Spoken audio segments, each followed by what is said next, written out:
Hey friends, today I am taking part in Flippin' Friday that is hosted by Board or Bananas. It is basically a challenge to take some thrift store finds and flip them. So in today's video, I'm going to be sharing with you 3 different thrift store items that I've purchased and giving them a makeover. And if you love those kind of videos, you're going to want to check out the playlist down in my description box so you can see everyone else's Flippin' Friday videos. So for the first makeover, I am going to be making over this wooden candle sconce that I picked up from Goodwill. And I'm going to be using the chalk paint, and it's called Adirondack. It's just a white chalk paint, and I'm going to give it 2 coats. Now, originally, when I picked this up, I thought it would be really pretty to paint all the wood, but leave the metal black.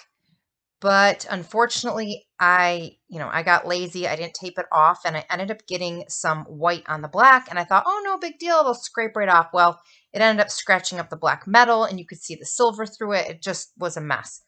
So I ended up giving the whole thing 2 coats of the chalk paint. And here it is all dry. And then very simply, all I'm going to do is distress it with some sandpaper. And it's really important when you're distressing items that you distress it in any of the places that are raised, because that's where it would naturally occur.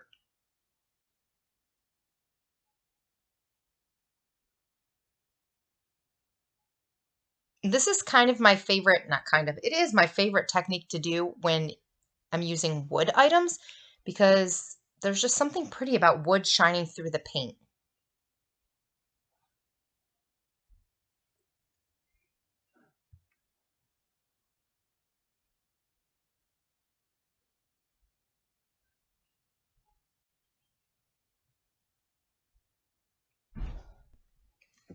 And when sanding this area, I really want all the little details to come through. And I did also distress even on the black metal parts. And then to protect it, I just gave it a coat of some clear wax. And here is the finished product. I think this will make a great addition to anyone's home. It is so pretty. And I'm loving the wood and the black metal that's coming through the distressing. Now we are going to make over this wooden tray that I picked up, and I'm actually going to turn it into something completely different. It's not going to be a tray, it's going to be a wall hanging. But I did want to give it a couple coats of the same white chalk paint, and because of the crevices in this one, it took a little bit of time because I had to get in between everything so that none of the wood was shining through. And again, this one also took 2 coats.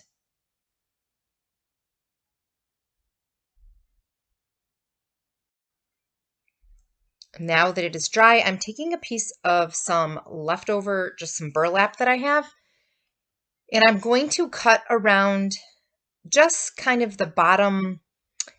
It's probably a little more than the bottom third of the tray. And this is not like measured out perfect science. I'm just kind of eyeballing it, making sure that I have kind of an overlap around the tray. And then just straightening out any of the edges that I cut crooked, because I tend to cut crooked.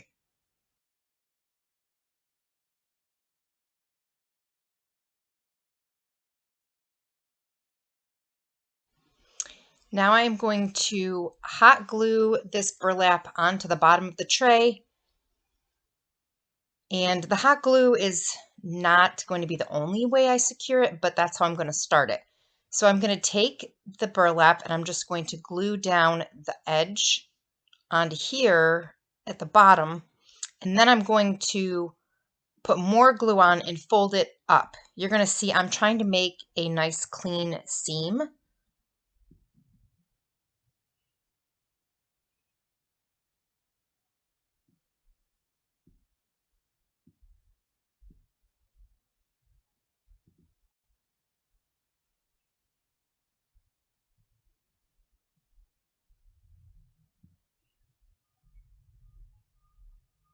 And again, I'm just going to press it down, making sure that the glue is securing the burlap.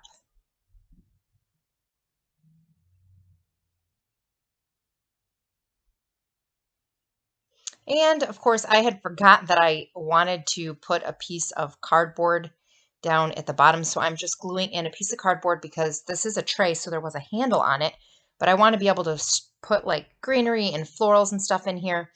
So I don't want it to fall through the hole. So just a scrap piece of cardboard to keep the bottom from having anything fall through it. And then I'm going to do the same idea on both sides of the tray. Again, trying to make a seam. So I'm going to fold it under and glue it down that way. And that tiny little corner really won't be a problem. Like, it's not going to look unclean like it does, because I'm going to trim it once I know that that little area is completely secure and it's not going to open up.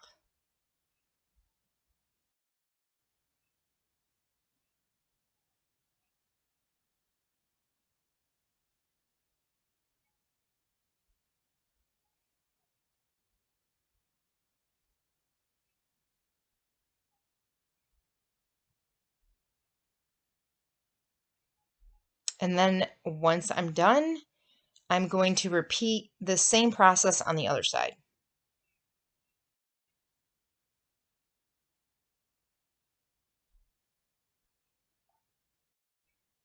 And then I also decide that I want the burlap to have a frayed look at the top, so I am just pulling out some of the pieces.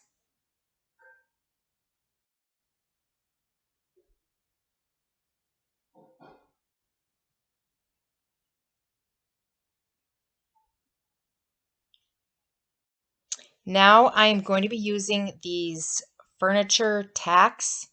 I think maybe they're called upholstery tacks. I picked them up from Amazon, and I would be using a hammer, but I was too lazy to go out in the shed and get a hammer, and I found this little thing, and it has like a hammer on the one side, so I'm going to use it. But I just measured out to make sure that all of these upholstery pieces are the same distance apart, and then I'm hammering them into the wood, so this doubly secures the burlap onto the wood.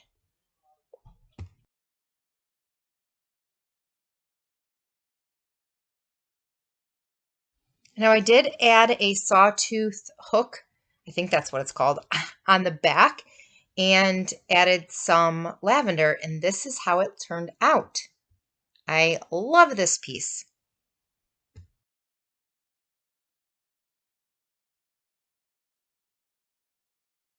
If it's your first time visiting my channel, I would love for you to subscribe. And I also have an Instagram, Magpie Designs by Julie. I would love to have you join me over there, and make sure that if you subscribed, you introduce yourself down below.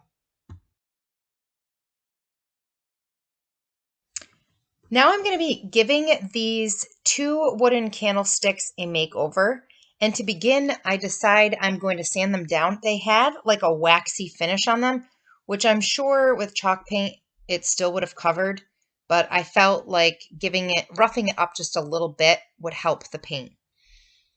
And again, I'm using the exact same white chalk paint, and I am going to give both of the candlesticks 2 coats of the chalk paint.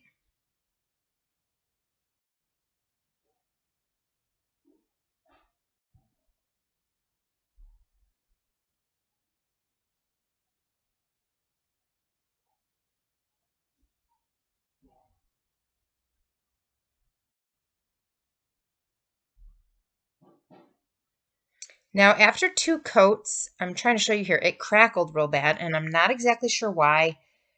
I think I've heard people say it has to do with heat, but I don't feel like that would be the reason for this piece. It only cracked like along the bottom there. So I'm going to take this premium barnwood wax, and I'm going to brush it basically on the entire piece. I think that it will actually, instead of trying to fix all the crackles, I actually think it's going to add to it, because the wax will get into all of the little cracks and crevices. So if you've never used wax before, you basically just brush it on and then wipe it off. But when you're wiping it off, you're also kind of rubbing it in. And it's supposed to, like, I guess, accentuate all the different little crevices of a piece. So this is how it looks after I've done a coat of wax.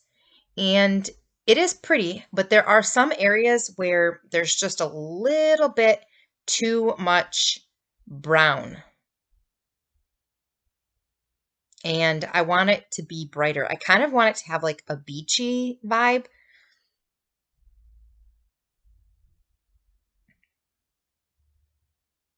So I'm going to just dry brush, like I barely have any of the white chalk paint, but it's the same white chalk paint. And I'm going to go over any of the areas that look a little bit too dark just to kind of lighten it up a little bit.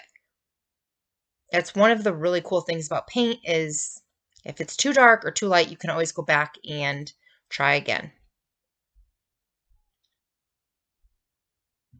And this is how they look completed. Again, you can see in some areas I left a little bit darker. In some areas, it's definitely lighter.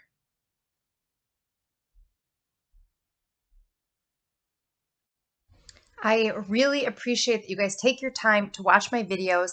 Please let me know down in the comments which of these 3 makeovers was your favorite, and I will see you guys next time.